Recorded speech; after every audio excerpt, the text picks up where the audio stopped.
Awesome. Hi, Ace family. Today we just got done redoing the electrical boxes, electrical fittings with the new reset. It looks awesome, so we wanted to take the opportunity to do a video real fast, make sure that we're all educated and ready to go to be helpful. The first thing is we've got really awesome pictures. It's really well organized, and I think everything's together where it needs to be. We've got a few new fittings, a few new products, but everything is pretty similar for the most part. An electrical box is a box. And generally, we've got all the way on the back over here, we've got our waterproof stuff, and then we get into our PVC stuff that's all glue on together, and then we have our metal electrical boxes, regular nail-on electrical boxes. So just a few things that I wanted to highlight between the two. Let's see. So when a customer comes in, asks for an electrical box, we're going to have like a 1-gang box and then 2-gang boxes, and all that gang word means is how many slots it has for an outlet or a switch. So 1-gang box, 2-gang, we've got 3-gang and 4-gang as well. And then you're going to see the difference between like these nail-on boxes, which is for new work, is what they're called. So new work meaning you can swing a hammer, they can go right to the stud, right to the wood, and there's not going to be any like sheetrock in the way. The alternative is going to be some old work boxes, and these have little tabs that flip up as you're screwing them to suck up against the sheetrock so that you can run your wire, run your outlet box through there. So just real basic with electrical boxes. Because of the agriculture here, we do quite a bit of metal boxes. You generally wouldn't use them in a house, not that I can think of. I mean, it just wouldn't come up very often, but there's a lot of commercial, industrial, business applications that you'd use a metal box, and all those fittings are together. They have what are called, so this is going to be a 2-gang metal box. It's got 2 spots for, an outlet, a switch, whatever you need, and then it's going to have what are called knockouts on them. And so the knockouts, you would just choose wherever you have to run your wires. There are holes all over this thing so that you can run your wire wherever it needs to go.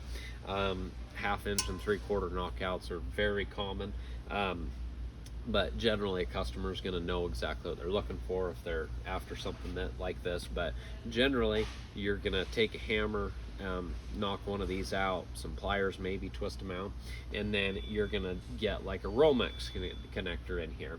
And we've got some black snap-on Romex connectors. And so when I'm saying Romex connectors, Romex is the brand name for electrical supplies that's real dominant for wire. So Kleenex has facial tissues.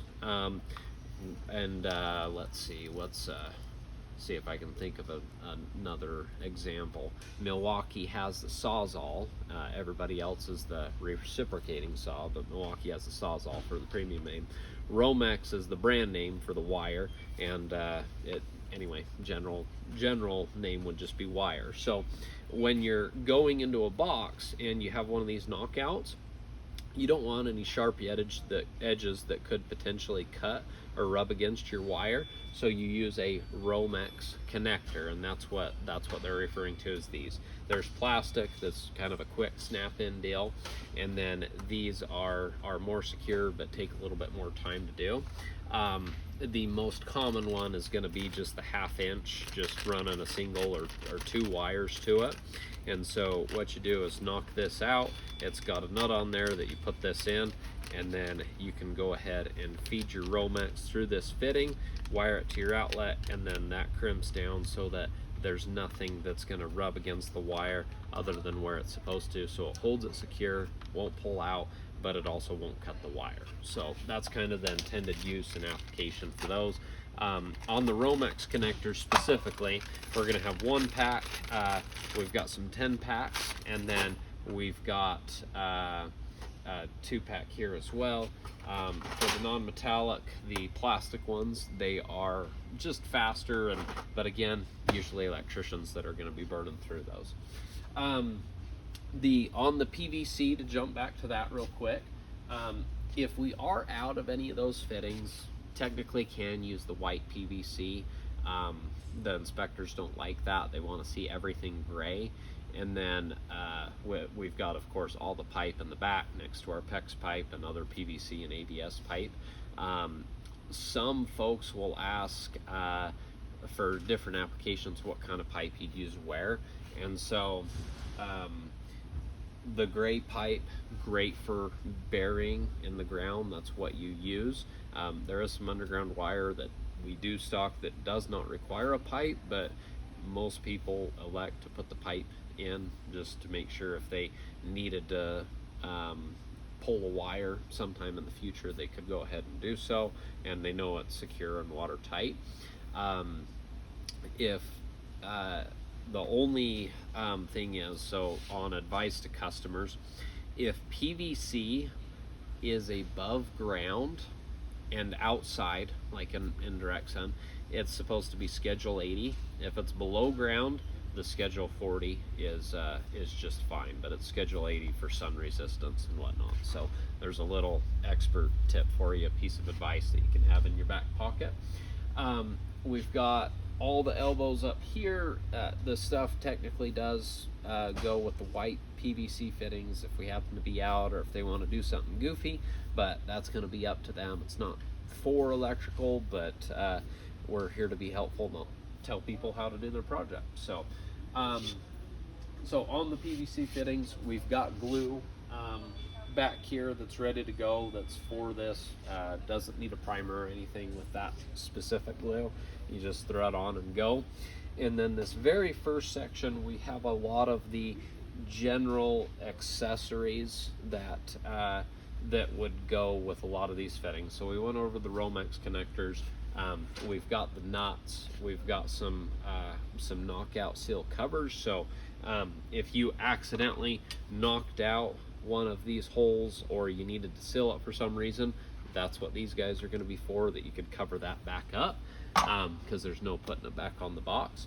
We're going to have general fittings, and everything is color coded, which is really awesome for helping customers. We'll be able to identify stuff fast. So we've got some liquid tight stuff, and then let's see, all the straps on the bottom, and then some other liquid tight connectors. And if someone's after that, they probably generally know what they're doing. So one other thing I'd like to mention to you is we went over kind of the PVC piping and stuff. We do have EMT, which is electrical metal conduit, and it's rigid generally for interior applications inside where weather isn't going to be a factor, because it's not quite as watertight as PVC is. But I'm not an electrician. I'm not going to claim to know all of the different scenarios in which you'd use it. But like this would be an example of how you'd put those together. That pipe, it doesn't have any threads on it. It's just a steel pipe. And so one end would go in here, tighten down the screw, and then you'd get the next pipe going over with something like that. And then on the end, when you need to go to connect it to a box, the metal boxes we were talking before, definitely something you can do.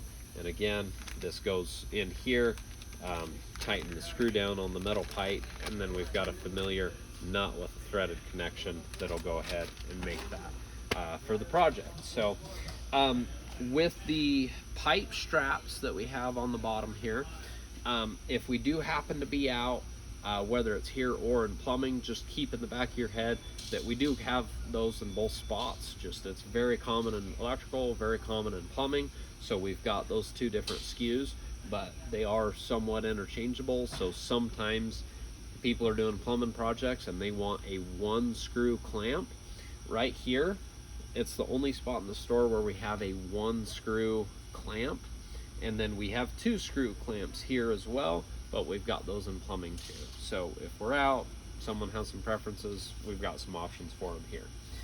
As far as everything else we've got to go over, the weather tight stuff is kind of at the end. That goes together to make sure it's nice and sealed. Everything's got gaskets so it can be in the weather.